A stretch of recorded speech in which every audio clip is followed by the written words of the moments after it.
റാണിപുരം പോയിട്ടുണ്ടോ? കുറച്ച് ദിവസം മുന്നേ ഞാനും അമ്മയും അച്ഛനും എല്ലാം റാണിപുരം പോയിട്ടുണ്ടായിരുന്നു.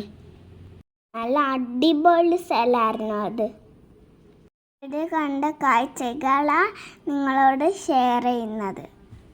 എൻ്റെ ചാനൽ ആരൊക്കെയോ സബ്സ്ക്രൈബ് ചെയ്യാണ്ടുണ്ടല്ലോ, സബ്സ്ക്രൈബ് ചെയ്യണേ. ഇനി നമുക്ക് റാണിപുരം കാണാം. ഞങ്ങൾ 3 മണിക്ക് ടിക്കറ്റും എടുത്ത് മേലെ കയറി. ഞാൻ അമ്മനെയും അച്ഛനെയും തോപ്പിച്ച് മുന്നിൽ നിന്നു. കാട്ടിലെ ഒച്ചയെല്ലാം നിങ്ങൾ കേൾക്കുന്നുണ്ടോ? നല്ല രസമല്ലേ? ഒക്കെ ആടിയില്ല മരങ്ങളൊക്കെ. ഞാൻ ആദ്യമായിട്ട് ഇത്രയും വലിയ വള്ളികൾ കാണുന്നു. പച്ചയില്ലാത്ത ചുവപ്പ് കളർ ഇലകളുണ്ടാവുന്നു. അത് ഞാൻ വരുമ്പോഴേക്ക് അതെല്ലാം എടുത്ത് കാറിൽ കൊണ്ടുവച്ചു. കുറേ നടന്നാൽ നമുക്കൊരു മേലെ കയറി ഒരു പുൽമേട് കാണാം. നമ്മൾ പോന്ന് പുൽമേട് കണ്ടോ? എന്ത് രസമാണ്. ഞങ്ങളല്ലാണ്ട് കുറച്ച് ആൾക്കാർ ആടെ ഉണ്ടായിരുന്നു. നല്ല അടിപൊളി കാറ്റുള്ള സ്ഥലം. മലയും ഇതെല്ലാം പുൽമേട് കാണാനും മല കാണാനും എന്ത് രസമാണ്. ഇവിടെ നിന്ന് ഞങ്ങൾ കുറച്ച് ഫോട്ടോസെല്ലാം എടുത്ത് പിന്നെ അമ്മക്കും അച്ഛനും ഫോട്ടോ എടുത്ത് കൊടുത്ത്. ഇതൊക്കെ ഞാനെടുത്ത ഫോട്ടോസാണ്. എങ്ങനെയുണ്ട്? പൊളിയാണോ? നടന്ന് അപ്പുറത്തെ കുന്നിലേക്ക് പോകാൻ തുടങ്ങി. ഇവിടെ എത്തിയപ്പോൾ എനിക്ക് മഞ്ഞമ്മൽ ബോയ്സിൻ്റെ പാട്ട് ഓർമ്മ വന്നത്.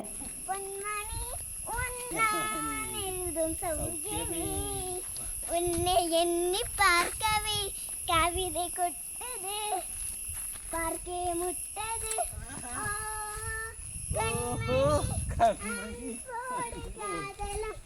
ഞാനെഴുതും കവിതമേ പൊന്മണി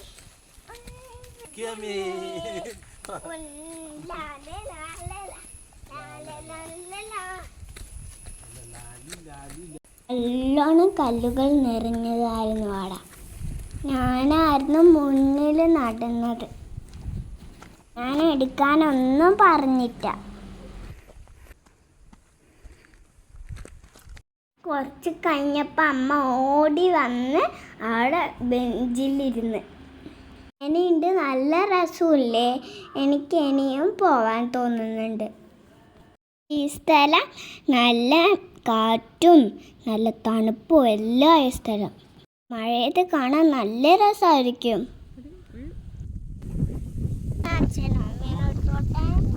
അച്ഛൻ്റെ ഹെയർ സ്റ്റൈലെല്ലാം ചെയ്ത് എൻ്റെയും അമ്മേൻ്റെയും ഫോട്ടോ എല്ലാം എടുത്തോട്ട്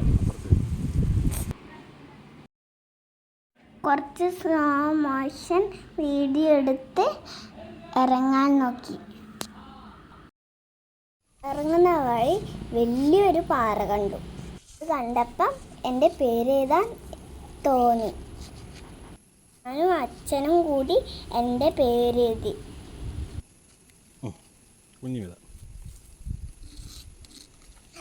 ആവുന്നില്ല. ഇതട്ടോ. എനിക്കും പാറേൻ്റെ മേലെ കയറാൻ തോന്നി. അച്ഛൻ എന്നെ മേലെ കയറ്റി തന്ന് അച്ഛനും കയറി.